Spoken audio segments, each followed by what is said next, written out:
Monsieur le ministre. La parole est à Monsieur Thierry Benoît, au nom du groupe UDI, Agir et Indépendants.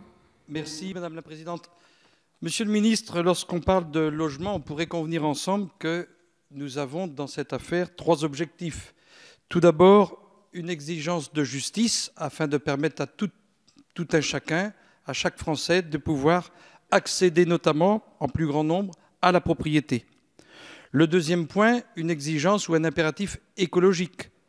La question de la rénovation thermique avec la consommation, la maîtrise de la consommation de l'énergie et la consommation du foncier, donc l'enjeu écologique.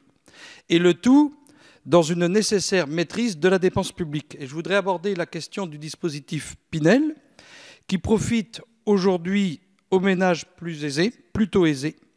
Telle est la conclusion d'un rapport de la Cour des comptes publié en 2018. Ainsi, près du quart des bénéficiaires appartiennent aux 2,3% des foyers imposés disposant de 71 000 à 151 000 euros annuels. Sans doute que le ciblage n'est peut-être pas tout à fait approprié.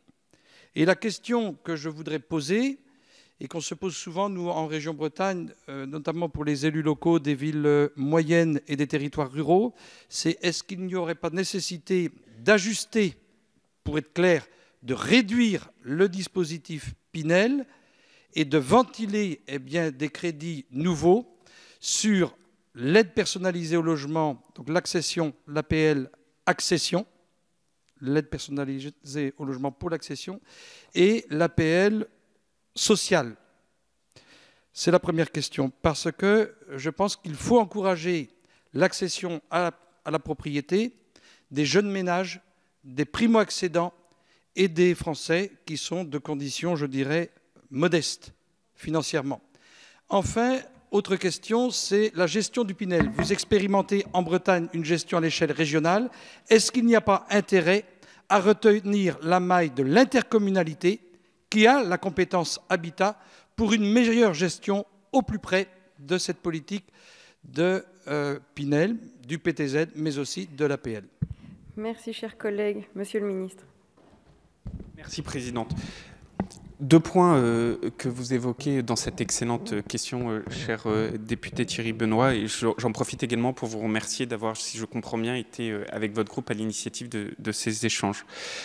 D'abord, c'est la question de l'investissement locatif, parce que quand on parle de ce dispositif initié par la ministre Pinel ici présente, on parle de soutien à l'investissement locatif. Et j'insiste dessus, parce que ce que je vais dire après pourrait choquer, alors que je parle bien de l'investissement locatif. Moi, je ne suis, en tant que ministre, pas dans une position qui consisterait à dire à nos concitoyens « faut mieux faire ceci ou cela » comme mode de vie. Ce n'est pas mon rôle. Un ministre n'est pas là pour dire cela.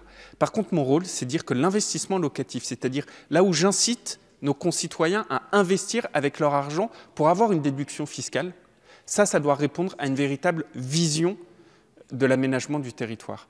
Et moi, ce que j'ai fait il y a 2 ans maintenant, c'est, et j'assume pleinement, parce que ça répond à une vision politique, de dire le dispositif Pinel, je l'arrête dans les zones B2 et C, pour créer à la place un autre dispositif qui porte mon nom, qui, lui, est 100% orienté vers la réhabilitation. Pourquoi? Parce que pour moi, l'investissement locatif ne doit pas concourir à l'extension des zones pavillonnaires avec le grand supermarché, mais l'investissement locatif doit concourir à la revitalisation de nos centres-villes. C'est un choix politique que je fais et je l'assume.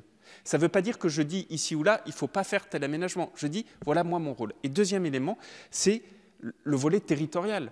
La folie, quelles que soient nos convictions politiques que la ministre Pinel ou moi-même avons vécues, c'est qu'en fait, quand vous êtes ministre du Logement, vous avez du tout zonage face à vous. Le dispositif de Normandie dans l'ancien, il n'est plus zoné. Et en Bretagne, on fait pour la première fois cette initiative de territorialiser, et je crois que c'est ça qui était attendu, et j'espère qu'on va pouvoir l'étendre partout après cette expérience bretonne. Merci, Monsieur le ministre.